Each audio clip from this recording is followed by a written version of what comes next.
नमस्कार दोस्तों, स्वागत है आप सबका हमारे हिंदी ज्ञान बोध चैनल में। तो दोस्तों, आज के वीडियो में हम previous year question paper PGT के कवर करने वाले हैं, जिसमें केवीएस पीजीटी होगा, डीएसएस भी पीजीटी होगा। तो अगर इस सीरीज़ को अच्छा रिस्पांस मिला तो मैं आगे भी डिफरेंट डिफरेंट एग्ज़ाम में जो कराए गए हैं पीजीटी के, टीजीटी के प्रीवियस ईयर के क्वेश्चन पेपर, उन सभी प्रश्नों को अपने वीडियो में मैं करवाऊंगी। तो फिलहाल अभी जो मैं प्रीवियस ईयर क्वेश्चन पेपर करवाने वाली हूँ पीजीटी के, वो 2 एग्ज़ाम के हैं, जिसमें केवीएस पीजीटी और डीएसएस भी पीजीटी।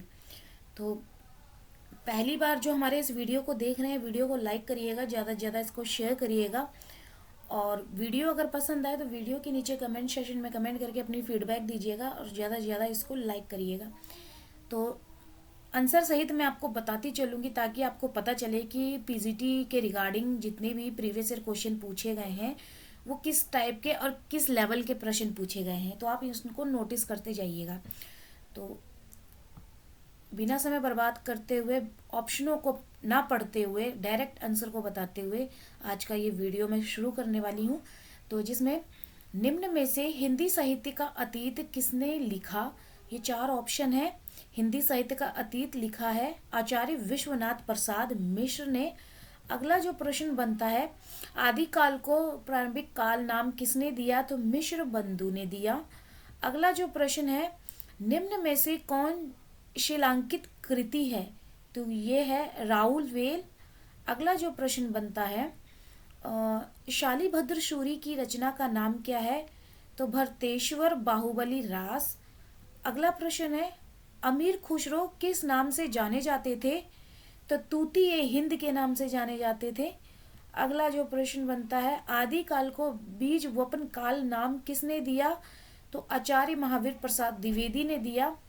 अगला है, देसी बयाना सब जन मीठा या प्रसिद्ध उक्ति किसने कही है, तो विद्यापति ने कही है। उपदेश रसायन के रचयिता कौन है, तो जिंदित सूरी। निम्न में से किस कवि को अपभ्रंश काल का वाल्मीकि कहा जाता है, तो स्वयंभू को कहा जाता है। किस कवि को अभिनव जयदेव नाम से जाना जाता है, 4 ऑप्शन है। विद्यापति को जाना जाता है। ऑप्शन आप खुद से देखते जाइए। निम्न में से कौन सी रचना व्याकरण ग्रंथ है, तो उक्ति व्यक्त प्रकरण है। अगला जो प्रश्न है, प्रबंध चिंतामणि के रचयिता का नाम क्या है, तो मेरुतुंग है। वल्लभाचार्य द्वारा रचित ग्रंथ का नाम क्या है, तो अणुभाष्य है।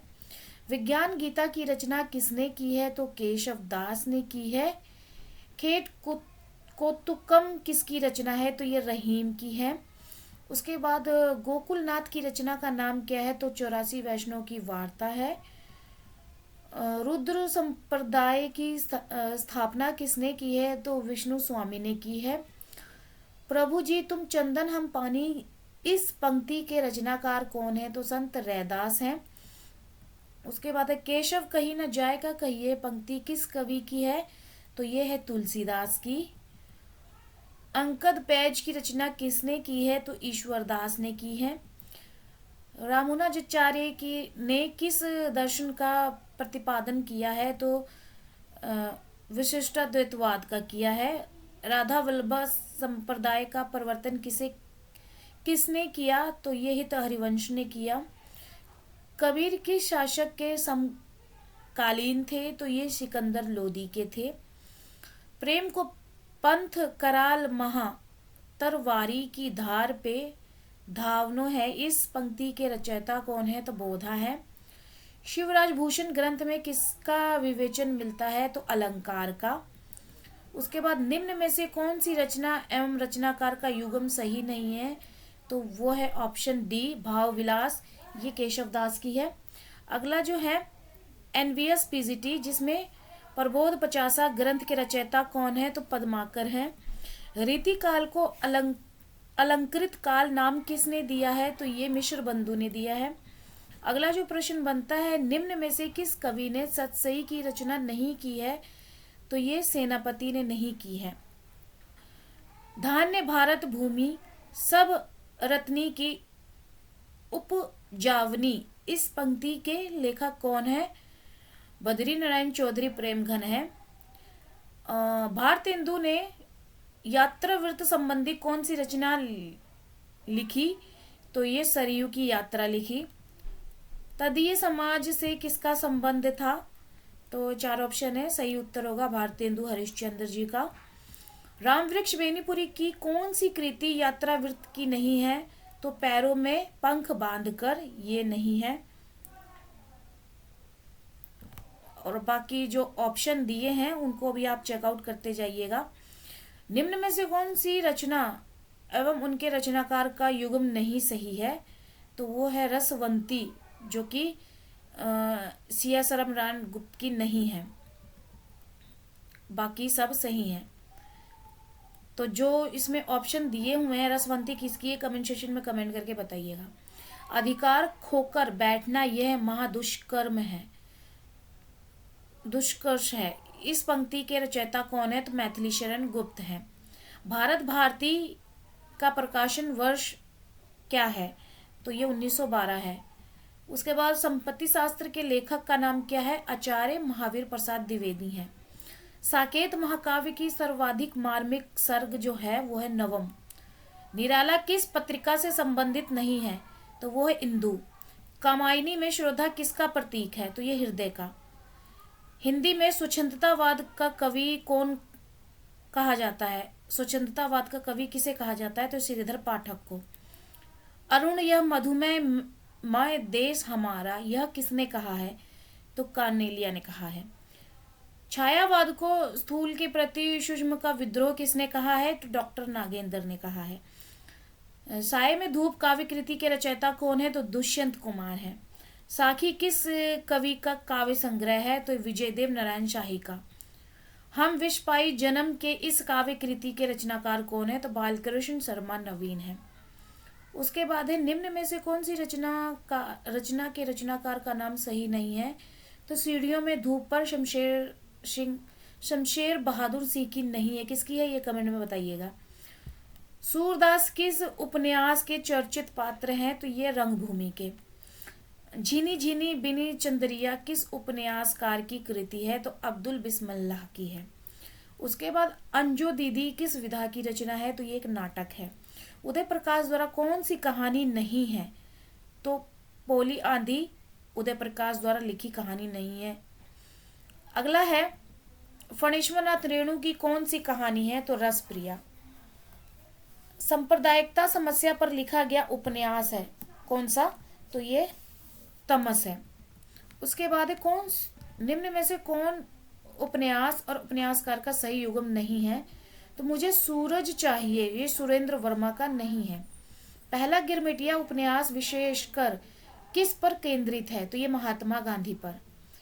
दुखम सुखम उपन्यास की लेखिका कौन है? तो ममता कलिया है।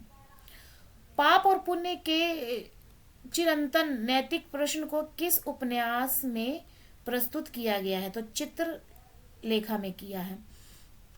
उसके बाद है वह पथ बंधु था उपन्यास के लेखक कौन है? तो नरेश मेहता।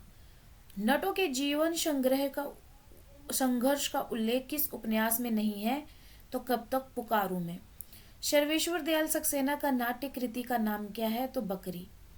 उसके बाद है भक्ति आंदोलन भारतीय चिंताधारा का स्वाभाविक विकास है, यह कथन किसका है? तो आचार्य हजारी प्रसाद द्विवेदी का है। दूसरी परंपरा की खोज किस विधा की रचना है? तो यह आलोचना की है। सूर्य की अंतिम किरण से सूर्य की पहली किरण तक किसकी नाट्य कृति है? तो ये सुरेंद्र वर्मा की है। नाटक के लिए रंगमंच होना चाहिए, रंगमंच के लिए नाटक नहीं, यह कथन किसका है? तो ये जयशंकर प्रसाद का है। मध्य वर्ग की पारिवारिक समस्या को दर्शाने वाला नाटक कौन सा है? तो आधे अधूरे नाटक। देश विभाजन की त्रासदी किस उपन्यास में वर्णित है? तो झूठा सच में। निम्न में से मनोवैज्ञानिक उपन्यासकार किसे कहा जाता है? तो ये जनेंद्र को। निम्न में से दलित आत्मकथा नहीं है कौन सी? तो वो है मेरी असफलताएं।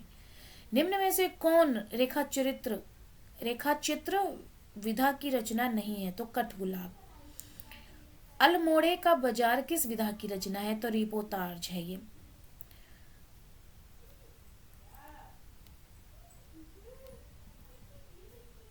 रिपोर्टाज अगला जो है अर्धकथानक किस विधा की रचना है? तो ये एक आत्मकथा है। निम्न में से किस पत्रिका से संबंधित साहित्यकार नहीं है? तो दस्तावेज रामचंद्र तिवारी का नहीं है। ये जो पत्रिका है से संबंधित साहित्यकार नहीं है।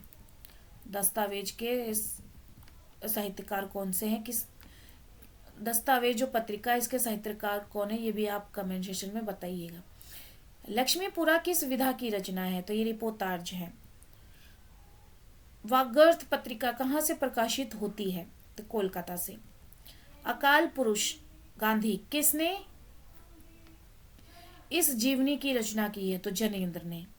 निम्न में से द्वंद्व समास बताइए। तो पाप पुण्य द्वंद्व समास है। निम्न में से कौन वणिक छंद है? तो सवैया वणिक छंद है।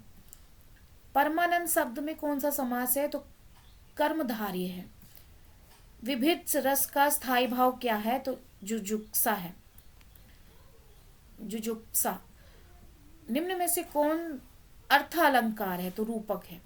वीर रस का स्थायी भाव क्या है? इनमें से 4 ऑप्शन है, तो उत्साह है। अगला जो प्रश्न बनता है, समरस थे जड़ या चेतन सुंदर साकार बना था, चेतना एक विलसती आनंद अखंड घना था। इन पंक्तियों में कौन सा रस है? तो शांत रस। पंचवटी शब्द में कौन सा समास है? तो द्विगु समास है। उसके बाद बिनु बिनु पग चले सुते बिनु काना, इनमें से कौन सा अलंकार है? तो ये 4 ऑप्शन दिए हैं, चारों के चारों में से ये नहीं बनेगा, इसमें विभावना अलंकार है। उसके बाद है निम्न में से अर्ध स्वर कहलाता कौन सा है? 4 ऑप्शन में तो यह है। और बाकी जो ऑप्शन दिए कौन कौन से स्वर हैं ये भी आपको पता होने चाहिए। बिहारी हिंदी की बोली का नाम क्या है? तो मगही। और ये बाकी जो बोलियां कौन कौन सी ये भी आपको पता होना चाहिए। केवीएस पीजीटी हिंदी पेपर से जो प्रश्न है, पश्चिमी हिंदी में कौन सी बोली है? तो कन्नौजी। उसके बाद है केवीएस पीजीटी हिंदी पेपर राजभाषा आयोग के प्रथम अध्यक्ष कौन थे? तो बाल गंगाधर खेर। संविधान के किस अनुच्छेद के अंतर्गत हिंदी को संघ की राजभाषा का दर्जा मिला है? तो अनुच्छेद 343 को मिला है। भाषा की सार्थक लघुत्तम इकाई कौन सी है? तो वो है शब्द। महाप्राण ध्वनियां व्यंजन वर्ग में किससे संबंधित है?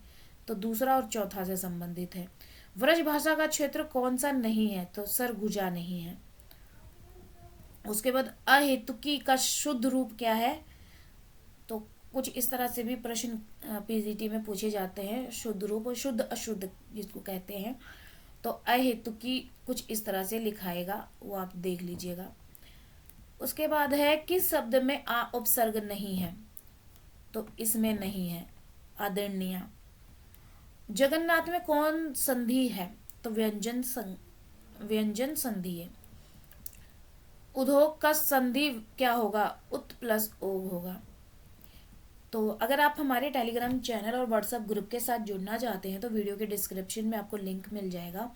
वहाँ से मैं आपको अपडेट, साथ ही क्वेश्चन वहाँ पे भी मैं डालती रहती हूँ, और असिस्टेंट प्रोफेसर की PhD update, permanent school teaching update, ये सब देती रहती हूँ, और साथ ही क्वेश्चन से इम्पोर्टेंट कराती रहती हूँ। अगर आप ज्वाइन होना चाहते हैं तो वीडियो के डिस्क्रिप्शन में आपको लिंक मिल जाएगा, दोनों ही ग्रुप का, टेलीग्राम और व्हाट्सएप का। अगर ज्वाइन होना चाहते हैं तो ज्वाइन हो सकते हैं फ्री ऑफ कॉस्ट। उसके बाद निम्न में से प्रत्यय रहित शब्द कौन सा है? तो द्विगुण है। आगे जो प्रश्न बनता है, अथवा व्याकरण की दृष्टि क्या है? तो अव्यय। अगला जो प्रश्न बनता है, प्रत्येक का संधि विच्छेद क्या होगा? तो प्रति प्लस एक। अगला जो प्रश्न है, घोटक का तद्भव रूप क्या है? तो ये है घोड़ा। तो ये थे, मैंने आज आपको 100 प्रश्न करवाए NVS PGT, DSSB PGT, KVS PGT के। तो पीजीटी के सारे प्रीवियस ईयर क्वेश्चन थे। कैसे लगे कमेंट सेक्शन में कमेंट करके बताइएगा, फीडबैक दीजिएगा। अगर आप चाहते हैं आगे इसी तरह के प्रश्न और, तो मुझे कमेंट करके ज़रूर अपनी राय दीजिएगा। तो फिर आगे के वीडियो में मैं आपको पीजीटी के कम से कम 500 से प्लस प्रश्न करवाने वाली हूँ, 100 करके। तो आप चैनल के साथ बने रहिएगा।